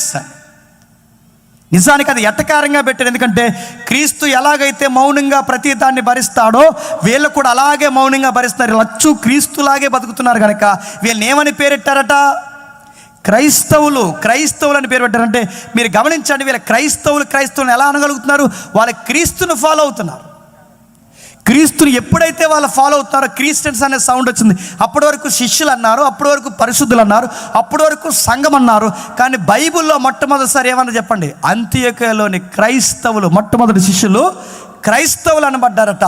ఈ సౌండ్ ఎప్పుడైతే పెరిగిందో సంఘము స్థిరపరచబడింది. బాగా వినాలి, వ్యాలిడ్ పాయింట్స్ మనం చూసుకుని ముగిద్దాం. ఇప్పుడు ఏం జరుగుతుంది? ఇక 11వ అధ్యాయం తర్వాత నుంచి బాగా వినాలి, 11వ అధ్యాయం తర్వాత నుంచి 11వ అధ్యాయం ముందు వరకు, అంటే 10వ అధ్యాయం వరకు యెరూషలేము సంఘం యెరూషలేము సంఘం యెరూషలేము సంఘం యెరూషలేము సంఘం అని చదువుకుంటాం. కానీ 11వ అధ్యాయం నుంచి ఏ సంఘం అని చదువుకుంటాం తెలుసా? అంతియోకియ సంఘం. అంతియోకియ సంఘం ఎందుకు? యెరూషలేము సంఘం పేరెందుకు మరుగైంది, అంతియోకియ సంఘం పేరెందుకు తెర మీదకి వచ్చిందంటే అక్కడ పనికి మాలిన గొడవలకి పెద్ద పీట వేశారు. ఇప్పుడు చెప్పండి, మీకు ఏమర్థమవుతుందో హిస్టరీ చదువుతుంటే? అంటే దేవుడు ఎప్పుడు గుర్తుపెట్టుకోండి, కొన్నిసార్లు సంఘము నడవాల్సిన విధంగా నడవకపోతే దేవుడు చెదరగొట్టి మళ్ళీ కొత్త సంఘాలు ఫామ్ చేస్తాడు. అంత్యోక్య సంఘం అని అక్కడి నుంచి అందుకు చూడండి, పౌలు గారు ఏ మిషనరీ ప్రయాణం చేసినా ఎక్కడి నుంచి స్టార్ట్ చేస్తాడో తెలుసా? అంత్యోక్య. మళ్ళీ మిషనరీ ప్రయాణాన్ని ఎక్కడ ఎండ్ చేస్తాడో తెలుసా? అంత్యోక్య. అంటే ఎక్కడ మీరు చూడండి, అంత్యోక్య అంటే మీరు ఎక్కడ మాట్లాడండి, అంత్యోకియ సంఘానికి ఎంత పేరు వచ్చిందంటే అసలు నిజానికి అది సంఘం కాదు, చిన్న గృహకూడిక, సంధ్యవేళ గృహకూడికి పెట్టుకున్న ఆ గృహకూడికి కాస్త ఏమైపోయింది చెప్పండి? గొప్ప సంఘం అయిపోయింది. ఇప్పుడు చెప్పండి, సంఘము ఎప్పుడు ఊపిరి పీల్చుకుంటా చెప్పినా అక్కడ ఎప్పుడైతే సత్యం మాట్లాడేవారు, సత్యం వినేవాళ్ళు ఉంటారో సంఘము విస్తరిస్తుంది. ఏ సంఘంలో అయితే సత్యానికి ప్రథమ స్థానం ఉండదో సంఘం సీలికలు అవుతుంది. ఇక్కడ ఉండాల్సిన వెలుగు చెప్పండి మరొక చిన్న సంఘానికి దేవుడు పంపించేశాడు. ఏమైంది కింద చెప్తున్నాడు చూడండి. ఆ దినముల్లో ప్రవక్తలు యెరూషలేము నుండి అంతియోక్యకు వచ్చిరి. వారిలో అగబ్బను ఒక నిలబడి భూలోకం అంతటా గొప్ప కరువు రాబోచున్నదని ఆత్మహత్య సూచించాను. ఏమని చెప్తున్నా చూడండి, ఎక్కడి నుంచి వచ్చారట?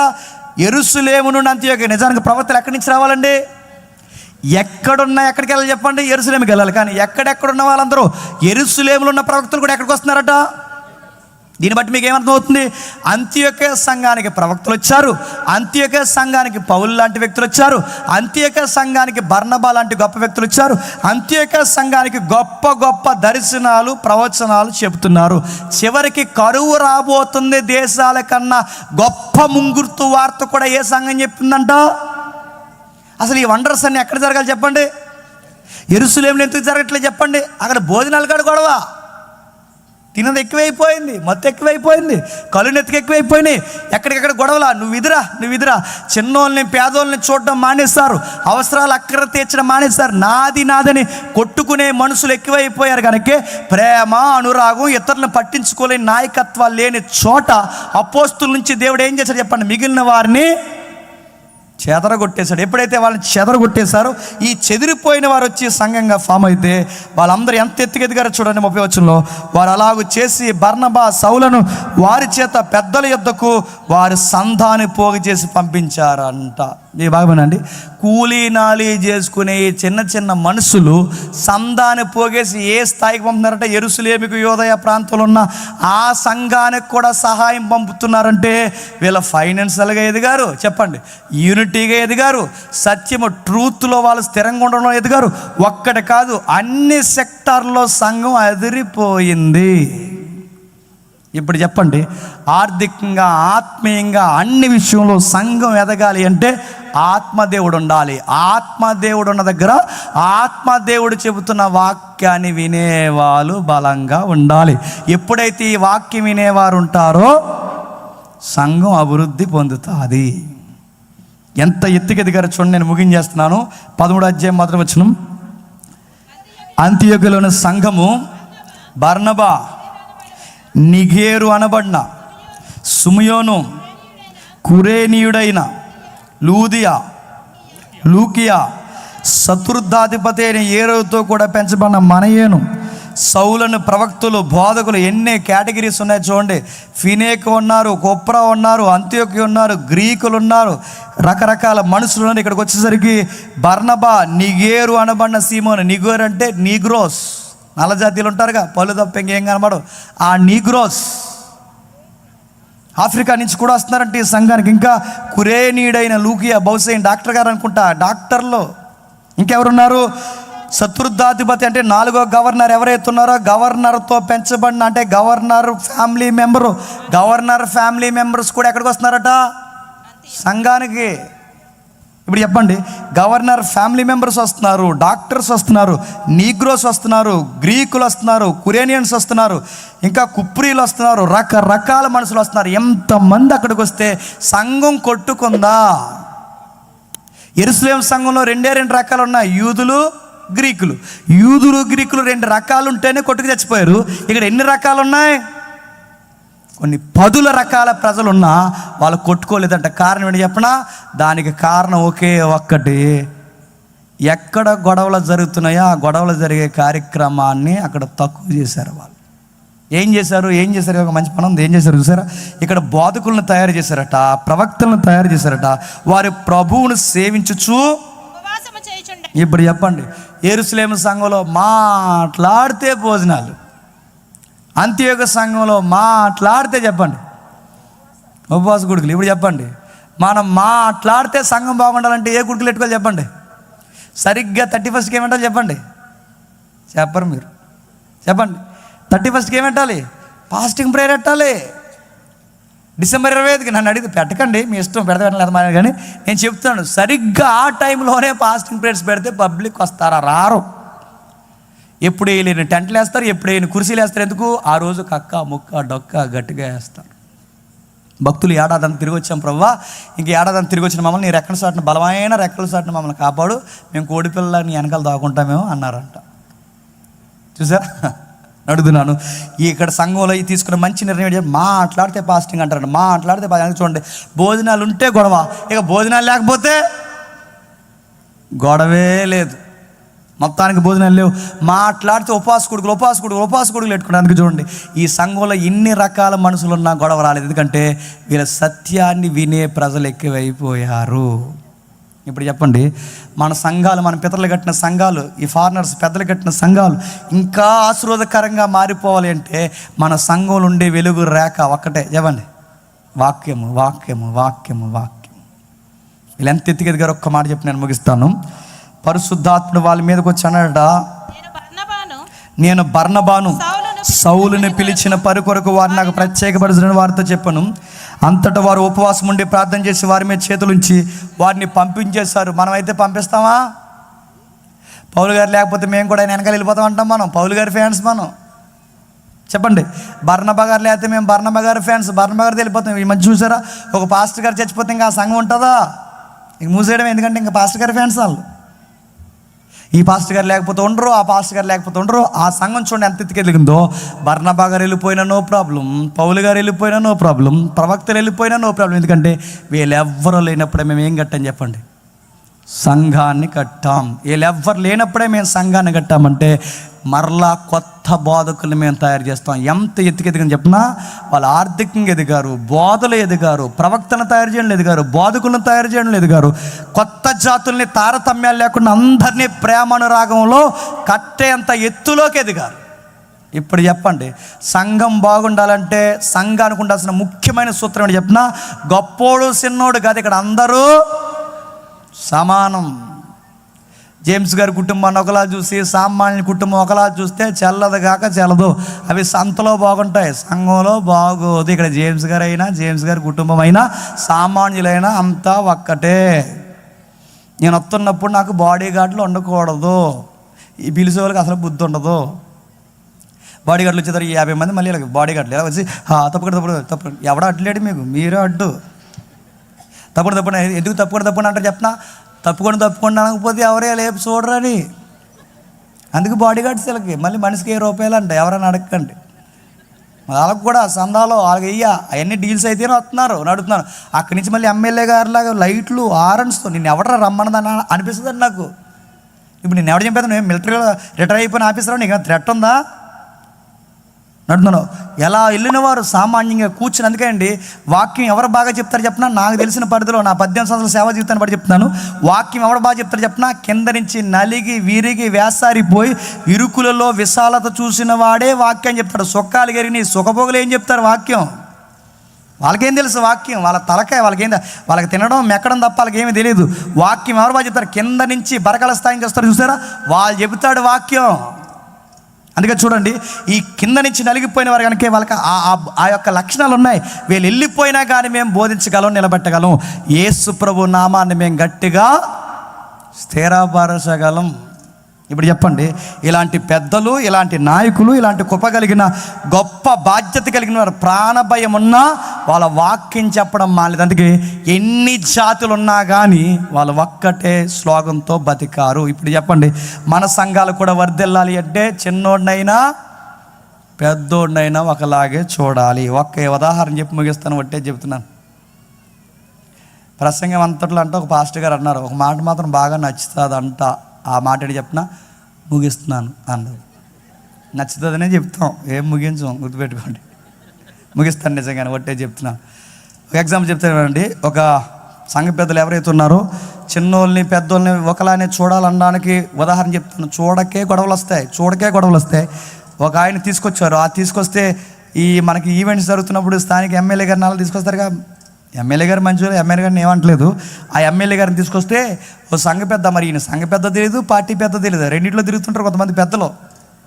ఆయన సంఘ పెద్ద, పార్టీ పెద్ద తెలియదు. ఈ సంఘ పెద్ద వెళ్ళిపోయి ఎమ్మెల్యే గారు అక్కడి నుంచి తీసుకుని వచ్చేస్తున్నాడు.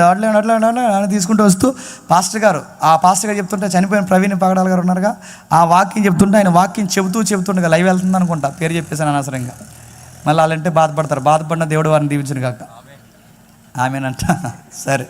సరే ఏది ఏమైనా కానీ ఆయన తీసుకొచ్చి ఆయన వాకింగ్ చెప్తుంటే ఎమ్మెల్యే గారు వచ్చారు. లోపల ఎమ్మెల్యే గారు వస్తే ఈ సంఘ పెద్ద, పార్టీ పెద్ద తెలియని ఆయన వచ్చేసి అక్కడి నుంచి ఆపండి ఎమ్మెల్యే గారు వస్తున్నారు, ఆపండి అని ఎమ్మెల్యే గారు వస్తున్నారని చెప్పి ఆ వాక్యాన్ని ఆపించేశారు.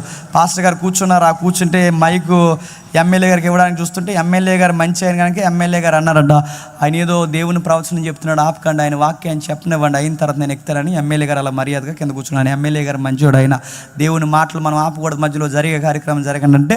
మళ్ళీ సిగ్గులేని పార్టీయో సంఘ పెద్ద తెలియని సిగ్గులేని పెద్ద ఉన్నాడు చూసారా, కొనసాగించండి అన్నాడంట. అప్పుడు ఆ మైకు పాస్టర్ గారికి ఇస్తే ఆ పాస్టర్ గారు అన్నారు బాధపడితే ఏమన్నా తెలుసా, ఒక ఎమ్మెల్యేకి, ఒక అన్యుడికి మన దేవుని వాక్యం మీద ఉన్న గౌరవం మన సంఘ పెద్దలకు లేనందుకు బాధపడుతున్నాను అన్నాడు ఆ రోజు ఆ పాస్టర్ గారు. నేనుంటే ఏమందని చెప్పనా, ఒక అన్యుడికి దేవుని వాక్యం మీద ఉన్న గౌరవం మన సన్నాసి గారికి లేనందుకు బాధపడుతున్నారు అందరిని. అయితే సీరియస్గా చెప్తున్నాను, వాక్యానికి ప్రథమ స్థానం ఇవ్వండి. చిన్నోడిని ఒకలాగా చెప్పండి, పెద్దోడిని ఒకలాగా చూడకూడదు. ఇక్కడ ఎమ్మెల్యే గారైనా ఒకటే, ఎంపీ గారైనా ఒకటే, గవర్నర్ మెంబర్స్ ఇక్కడ ఉన్నారుగా, గవర్నర్ ఫ్యామిలీ మెంబర్స్ అయినా ఒకటే, గ్రీకులైనా ఒకటే, నీగ్రోస్ అయినా ఒకటే, డాక్టర్లు అయినా ఒకటే, యాక్టర్లు అయినా ఎవరైనా ఈ సంఘులు అందరూ సమానము. పేదోడైనా గొప్పోడైనా, నలిగిన సొక్కా వేసుకున్నవాడైనా, ఇస్త్రీ సొక్కా వేసుకున్నాడైనా, ఉంగరాలు పెట్టుకున్నాడు, ఉంగరాలు లేనోడైనా, ఎవడైనా కఠినమైన పేదోడైనా గొప్పోడైనా ఇక్కడ అందరూ సమానం. ఇక్కడ అందరి బాధల్ని అందరూ భరిస్తారు. నీకు బాధ వస్తే నాకు బాధే, నువ్వు ఏడిస్తే నేను ఏడుస్తాను, నీ బాధని నా బాధగా తీసుకుంటాను, నీ కుటుంబ సమస్యను నేను మీద వేసుకుని తిరుగుతాను.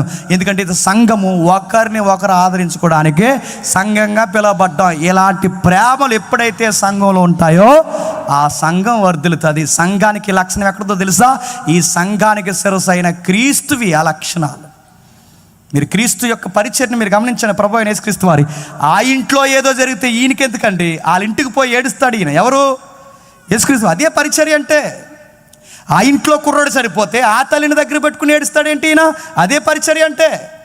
ఆ గుడ్డోలు ఎవరో దావీదు కుమారుడా మమ్మల్ని కరుణించవయ్య అంటే ఆ కుష్ఠోలు చేతులు పట్టుకుని ఏడుస్తాడంటే అదే పరిచర్య అంటే. మనం ఉంటే ఏమన్నా తెలుసా, మీకు ఎందుకు ప్రభు అన్నింటిలోకి దూరతారంటాం మనం. ఇప్పుడు నాకు అదే గొడవ, మీరు ఎందుకు అన్నింటిలోకి దూరతారంటే నేను అడుగుతాను. అన్నింటిలో దూరాలి, ఎందుకంటే సంఘం ఇది. అన్నిట్లో దూరాలి, అన్నీ మీద వేసుకోవాలి. అందుకే ప్రభు అయిన యేసుక్రీస్తు వారు చూడండి, కుంటివారి దగ్గరికి పోయారు, గుడ్డివారి దగ్గర పోయారు, ఏడ్చేవాళ్ళ దగ్గరికి పోయారు, హక్కులు లేని అనాథుల దగ్గరికి పోయాడు. అందరేమో నా బాధలు అనుకున్నాడు. ఆ బాధలు, ఇతరుల బాధలు కూడా మీదేసుకునే లక్షణాలే ప్రభు అయిన యేసుక్రీస్తు వారి లక్షణం. ఆ లక్షణాలు ఎవరికి ఉండాలి తెలుసా? సంఘానికి ఉండాలి. మా వాడిని ఒకలా చూస్తాను, బయట ఒకలా చూస్తాను అంటే ఇది బయట బాగుంటుంది, సంఘంలో బాగోదు కనుక బాగోదు. అందుకే సంఘము వర్ధిల్లాలంటే సూత్రం ఒకటే, అందరూ చెప్పండి సమానము, అందరం ఒక్కటే. ఇందులో చుట్టాలు పట్టాలు బీరకాయ పీసులు లేవు. చెప్పండి, మనమందరం క్రీస్తు బిడ్డలం, మనమందరం క్రైస్తవులం. ఈయన ప్రెసిడెంట్ గారి తారీఖు, ఎమ్మెల్యే గారి తారీఖు, ఎమ్మెల్యే గారి బయటకు పోయి చూసుకుంటే మీ పని. ఇక్కడ మాత్రం ఒక్కటే. అంటే ఎమ్మెల్యే గారి తారీఖు మీరు పాట ఎవరంటే ఎవరో భక్తుని వాళ్ళకి ఎత్తారు ఇక్కడ అని అడిగితే అలాగే చెప్తాను. నన్ను అడిగితే ఎవరైతే ఇక్కడ రికమెండేషన్ కుదరో, ఇక్కడ అన్నీ కుదరో, అదేంటంటే మేము ఇచ్చాం మరి ఆ రూపాయలు చదవరంటే చదవరా, టైం అంటే చదువుతారు, లేదా మానేస్తారు. నన్ను చదవని నడుతున్నాను. గ్రీటింగ్స్లో ఒక ఆయనకి గ్రీటింగ్ చెప్పమని ఇచ్చారు, గ్రీటింగ్ మానేసారు, ప్రసంగం చెప్పాడు. ఆయన గ్రీటింగ్ ప్రసంగం అర్థం అవుతుంది, ఏమనలేము ఆయన్ని. ఆ సీఏ ఆయన అక్కడ ఉన్నాళ్ళండి చేస్తున్నాడు, పేరు అడగండి, మీకు అయ్యేది దురసేతలు ఎక్కువ. నడుతున్నాను, ఇలాంటివన్నీ సంఘంలో కుదరో. నడుతున్నాను, ప్రసంగం ఆపేశారు రోజు. ఆ ప్రసంగం ఇక్కడ ఎవరు అనుకున్నారు? నేనే. ఆయన గ్రీటింగ్ చెప్పమని ఇస్తా, సీఏ గారు చెప్తాను లాస్ట్ చెప్పాడు. నేను చెప్పాను 3 నిమిషాలు ముగిస్తాను, 3 నిమిషాలు మొత్తం ముగించాను. ఎందుకంటే ఆయన చెప్పాడు, ఇంకేనండి ఈ మోమాటాలు అవి చేసి మీరు వాక్యానికి ప్రథమ స్థానం ఇవ్వకపోతే పరిశుద్ధాత్ముడు ఆనందిస్తాడా?